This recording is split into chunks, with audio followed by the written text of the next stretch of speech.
So ito mga kaibigan, magandang araw sa ating lahat. Nagluto tayo ng chicken pili. Ayan, yung atong chicken pili. Breast yung gamit natin.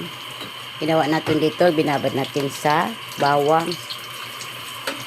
Konting paminta. Nilagyan natin ng konting patis. Ganyan pangpalasa. At nilagyan natin ng konting magic. So ayan na. Tapos naglagay tayo ng 2 itlog. Tapos breaded natin sa konting harina. Kaya na mga kaibigan.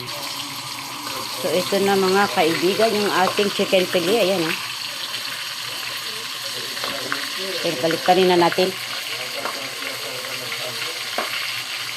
Paborito itong mga kaibigan ng ating chicken pili. Ito ang gusto nila.